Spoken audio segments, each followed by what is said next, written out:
Podcals, le podcast de la Fondation Recherche Alzheimer.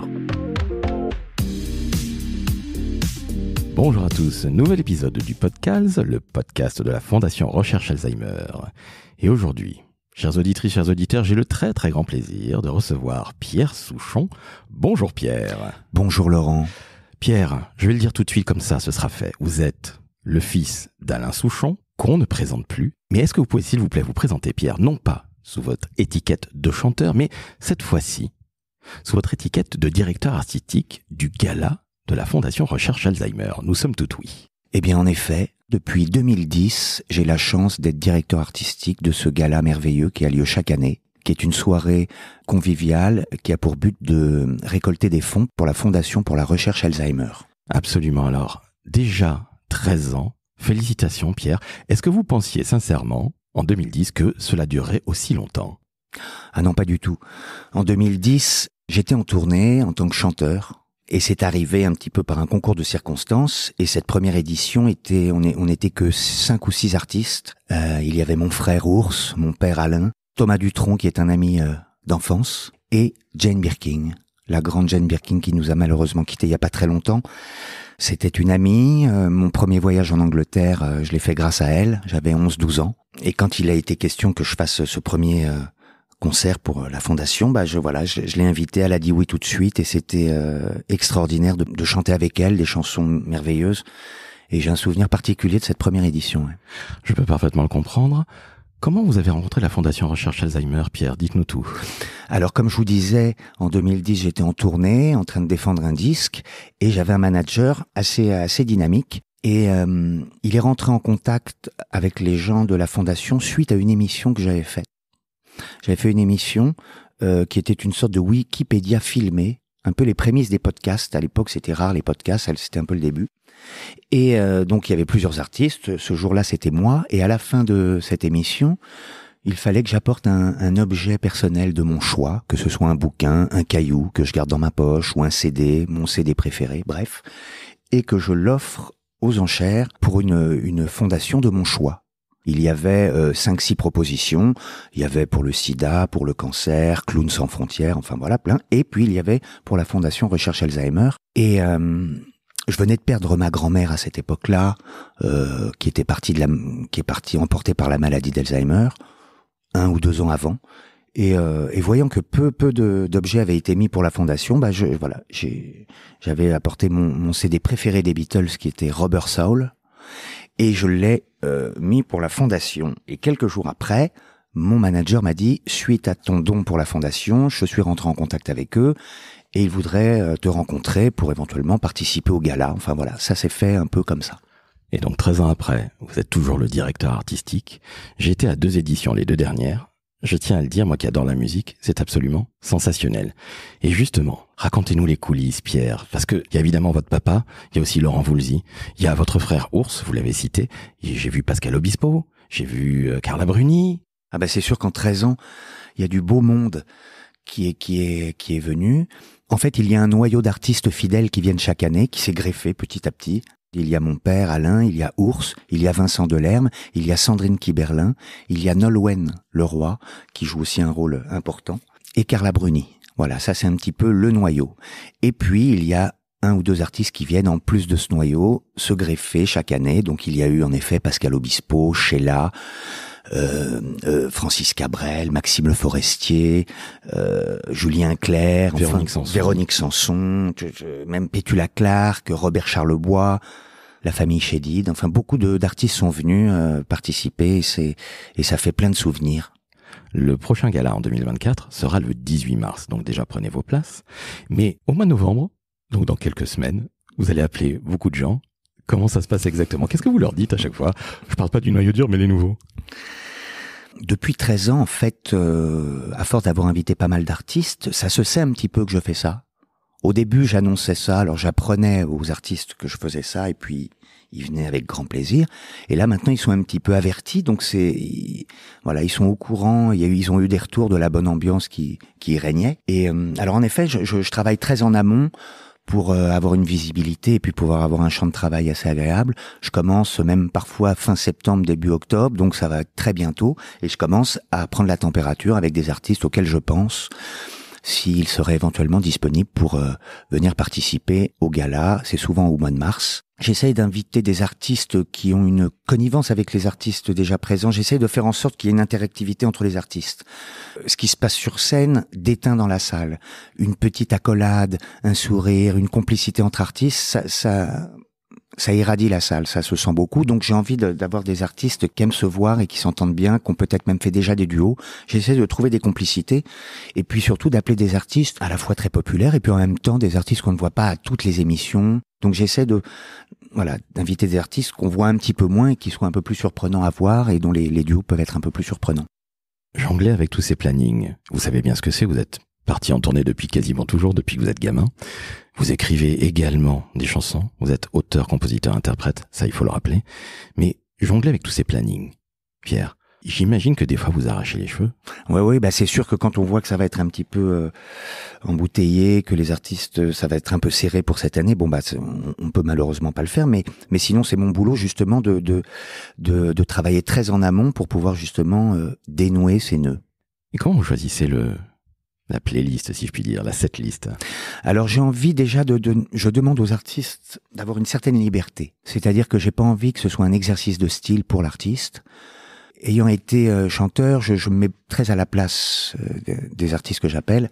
Donc je veux pas les embêter, je veux qu'ils soient assez heureux. Et comme je fais appel à quelque chose d'assez personnel, les souvenirs, c'est une soirée autour des souvenirs qu'on refait vivre. Chaque artiste a dans son fort intérieur une chanson, une marotte qui le propulse, petit dans une voiture ou en vacances avec ses grands-parents. Enfin voilà, les chansons ce sont des Madeleines de Proust. Donc déjà je leur demande déjà s'ils ont une chanson comme ça qu'ils auraient envie d'interpréter. Et puis après je mets un petit peu les paramètres. Il faut que ce soit quand même des chansons relativement populaires parce que j'ai fait ça des années de faire une chanson populaire et puis des chansons un peu plus confidentielles. Et c'est vrai que depuis 2-3 ans, on fait que des chansons qu'on peut partager avec les gens, qu'ils ont tout de suite en tête, avec les paroles en tête, voilà. Ce sont des chansons très connues, donc je leur apporte ces petits paramètres, et puis petit à petit, on commence à élaborer un choix de chanson, un choix de duo, de trio, et ça se fait comme ça. Pierre, vous parliez à l'instant de Madeleine de Proust, et Dieu sait si la musique rappelle des souvenirs et en ravive. Vous nous confiez, hors antenne, que c'était votre grand-mère qui a eu la maladie d'Alzheimer. Quel rôle peut jouer la musique par rapport aux personnes qui ont Alzheimer, selon vous? C'est drôle, Laurent, en plus vous parliez de Madeleine de Proust, ma grand-mère s'appelait Madeleine. Alors oui, en effet, moi j'ai vu cette maladie de près à travers ma grand-mère, qui en effet ne nous reconnaissait pas parfois. Ça se voyait dans le regard qu'elle était perdue, qu'elle savait que elle nous avait déjà vus, mais elle ne savait plus qui on était. Enfin voilà, c'était assez impressionnant. Et mon père essayait de nous protéger un petit peu. Il disait, tu as en face de toi, tu as vu, c'est Pierre et Charles, tes petits-enfants. Elle ne répondait pas, elle avait un regard un peu vitreux et perdu. Et puis il s'est mis à chanter une chanson qui chantait dans leur voiture dans les années 60 pour aller en vacances. Et puis là, elle s'est mise à sourire et à chanter les paroles, à chanter les chansons. Ça revenait d'une manière automatique. Et en effet, il a été prouvé que la musique était quelque chose qui n'était pas vraiment touché par la maladie d'Alzheimer, c'est-à-dire comme un imperméable. Les gens peuvent oublier d'avoir en face leur petit enfant, leur femme, leur fils, un proche, et puis tout d'un coup une chanson, elle revient. Il y a quelque chose de mécanique là-dedans. Donc d'essayer de récolter des fonds pour la recherche à travers la musique, il y a quelque chose un peu symbolique. Voilà. La musique n'est pas touchée par Alzheimer, c'est sympa. Espérons-le, et en effet, beaucoup de chercheurs, comme Olivier de la Doucette ou Bruno Dubois, les cofondateurs de la Fondation Recherche Alzheimer, le disent, une activité intellectuelle, et la musique, Dieu sait si elle en fait partie, est quelque chose d'absolument fondamental, et une vie sans musique serait une erreur, comme disait Nietzsche. Pierre, je reste sur les aidants. Quelque part, votre papa Alain l'a été. Vous avez vu votre grand-mère ne pas vous reconnaître, ainsi que Charles, votre frère. Ours, c'est son nom d'artiste. Quel conseil vous donneriez à tous ces aidants, à tous ces proches de gens qui ont malheureusement la maladie d'Alzheimer? Vous leur donneriez quoi comme conseil? Je sais que déjà, avant d'avoir des symptômes très très forts d'Alzheimer, une vie relativement saine et surtout, bon, ça c'est pour toutes les maladies évidemment, de ne pas trop boire, de ne pas fumer, de faire du sport, c'est général. C'est forcément bon pour la santé. Mais dans la maladie d'Alzheimer, il y a aussi la sédentarisation, c'est-à-dire d'être trop seul, trop isolé, peut accentuer les effets, alors que l'échange, de se rappeler des prénoms, des visages, d'avoir plein de prénoms différents, d'être dans l'échange, dans la communication, ça crée une dynamique qui ralentit un petit peu le processus Alzheimer. Une fois que et les symptômes sont vraiment sont apparus, moi je pense qu'il faut, d'après ce que disent les chercheurs, c'est déjà de faire dès qu'on a des moindres doutes, c'est de faire des dépistages très précoces. Plus le dépistage est précoce, plus on peut déjà essayer d'enrayer le développement rapide, parce que on n'a pas encore trouvé les moyens d'éradiquer Alzheimer, mais par contre de freiner le développement, je crois, de ralentir le développement, ce qui est déjà énorme. Ils sont déjà sur des pistes pour ralentir ce développement, donc plus le dépistage est précoce, plus on a des chances de ralentir le processus. Donc ce serait vraiment un conseil, mon seul conseil, ça serait voilà de se faire dépister très très vite. Pierre, en début d'interview, on était en train d'évoquer vos débuts en tant que directeur artistique du gala de la Fondation Recherche Alzheimer. C'était en 2010 déjà, il y a 13 ans. Ça porte bonheur. Ah bah voilà. Est-ce que vous auriez d'autres souvenirs? Alors plusieurs évidemment. Je sais que ça n'est pas facile parce que vous en avez fait des éditions du gala. Mais allez, c'est quoi vos souvenirs un petit peu fétiches? Vos Madeleines de Proust, on en parlait à l'instant même. Non, mais c'est vrai, comme je disais tout à l'heure, la première édition a été importante parce que voilà, ça a démarré. Et puis le fait qu'il y ait Jane Birkin, c'est symbolique, il y a quelque chose de très fort avec ce qui s'est passé récemment. Et puis une première, ça a toujours la fraîcheur d'une première. Et chaque édition a été un véritable cadeau pour moi d'investissement des artistes, une surprise d'avoir ces artistes qui répondent oui. C'est difficile de ressortir une édition particulière, mais moi ce qui me touche beaucoup, et c'est d'ailleurs ce qu'on fait chaque année, c'est de filmer tout ça, les répétitions, l'édition, et puis de faire un petit film autour de cette édition. Et puis moi, c'est l'addition des éditions qui me touche. C'est-à-dire qu'à force de se voir, ça raconte une histoire, et ce qu'on fait pour mettre en lumière les souvenirs, puisqu'il est question de souvenirs, de mémoire, eh ben, on en crée des souvenirs. À inviter Julien Clerc, à inviter Mathieu Chédid, à inviter Francis Cabrel, chaque année. Puis au bout du compte, on voit ça sur les images, sur les écrans, ça passe à chaque fois, on fait une rétrospective de ce qui se passe. Et moi, les rétrospectives, c'est mon souvenir. On raconte déjà une histoire, et je me dis que si on fait encore des éditions comme ça va raconter une très belle histoire avec déjà des souvenirs, parce que depuis 2010, on a même changé physiquement. Alors voilà, moi ça me touche beaucoup de voir cette évolution et cette fidélité d'artiste, et voilà. C'est peut-être pas la réponse que tu aurais voulu, mais je peux pas ressortir une édition plus qu'une autre, mais vraiment l'addition de ces éditions me touche beaucoup. Je comprends parfaitement, c'est un peu comme des enfants, c'est difficile de choisir. Voilà, mais de les voir tous ensemble, ça, voilà. Pierre, vous faites une très très belle carrière. Si, c'est vrai, il faut le dire. Vous avez commencé très très tôt à travailler avec votre papa, puis les Cherches Midi. On salue Julien, votre acolyte. Oui. Travailler avec Sandrine Kiberlin. Oui. On vous sent très très fier également d'organiser la direction artistique du gala de la Fondation Recherche Alzheimer. Est-ce que je me trompe? Fier, fier, c'est un petit peu bomber le torse, mais en tout cas extrêmement touché et ému et honoré d'avoir cette responsabilité entre les mains, et puis surtout d'avoir les artistes qui me suivent. Ça me rend très heureux. Voilà, c'est sûr que ça me touche beaucoup de voir que les artistes plongent dans l'aventure, et puis même à force d'en faire, certains me disent: est-ce que tu refais ton concert l'année prochaine? Donc ça vient même des artistes. J'ai même pas à trop leur demander. Ils proposent leur candidature spontanément. Donc ça me touche beaucoup. C'est un plébiscite. Vous êtes beaucoup trop humble, Pierre, pour dire que vous en êtes fier, mais je comprends parfaitement. Quelque part, c'est aussi un des signes de la famille Souchon, donc je dis bravo. Je vous remercie, Pierre. Je ne vous connaissais pas, je ne vous connaissais qu'au travers de vos chansons et sur scène. Moi, pareil, je ne vous connaissais pas, Laurent, c'était un vrai plaisir. Le plaisir est partagé. Pierre, avant de se quitter réellement, parlez-nous un petit peu de Vol, cette chanson qui est l'hymne du gala. C'est un petit peu l'hymne, un petit peu le générique de fin. Bah oui, avec la Fondation, on avait évoqué de faire une chanson. Dans mon investissement, il était aussi cohérent que je fasse une chanson qui parle de ça. Et donc, j'ai fait cette chanson avec le grand et talentueux Pierre-Dominique Burgot, qui est un auteur formidable avec qui j'avais travaillé sur mes disques, et puis sur Le Soldat Rose, qui a fait beaucoup de chansons pour Alain Chamfort, Enfin voilà, c'est quelqu'un de très délicat et j'adore ses textes et voilà, et travailler avec lui. Et donc nous avons fait cette chanson et j'ai volontairement, moi qui aime la musique et c'est mon métier, j'ai fait un petit balancement dans cette chanson un petit peu à la Michel Berger, à la France Gall, Véronique Sanson, des vraiment une musique qui me propulse enfant dans une voiture qui allait en Bretagne. Voilà, c'est des souvenirs et je me suis dit que c'était sympa que je fasse une chanson qui fasse référence à quelque chose qui est un souvenir pour moi. Et j'ai eu la chance d'avoir plein d'artistes qui ont accepté de venir chanter cette chanson. Et pendant le confinement, d'ailleurs, j'ai fait un petit clip avec chacun qui était soit dans le Gers, d'autres en Ardèche, d'autres en Corse, d'autres à Paris. Chacun était prisonnier dans son endroit mais s'est prêté au jeu de m'envoyer une vidéo et en chantant sur la chanson Vol, dont tous les bénéfices vont pour la recherche.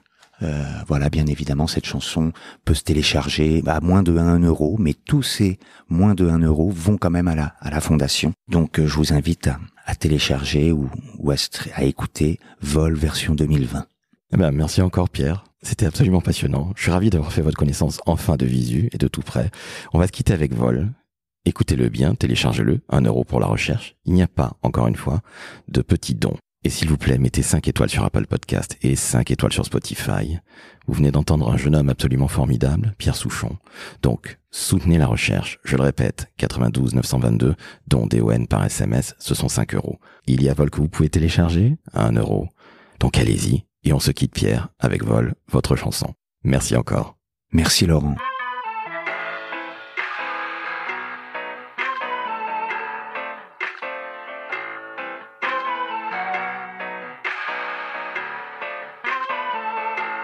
Les étés qu'on passait, les matinées sur l'oreiller, balayés comme rayés du cahier de la carte de nos cœurs qui battent, quitte le sol, les souliers s'envolent. Bout de vie que la vie nous vole. Quitte le sol, les souliers s'envolent et s'accrochent aux grilles des écoles. Les endroits, les émois, même moi, Même sur les doigts, la table de 3.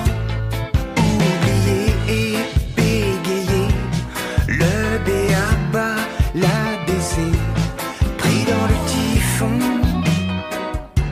le gouffre sans fond, quitte le sol, les souliers s'envolent, bout de vie que la vie nous vole, quitte le sol, les souliers s'envolent, et s'accrochent aux grilles des écoles. Elle est pour toi ma musique, toi qui as l'âme amnésique. Elle est pour toi ma musique.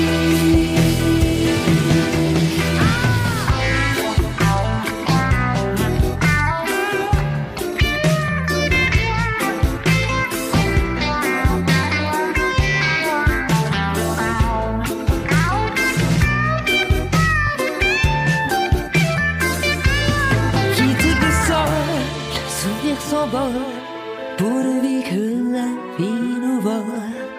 Quitte le sol, les souvenirs s'envolent et s'accrochent aux grilles des écoles. Quitte le sol, les souvenirs s'envolent, bout de vie que la vie nous vole. Quitte le sol, les souvenirs s'envolent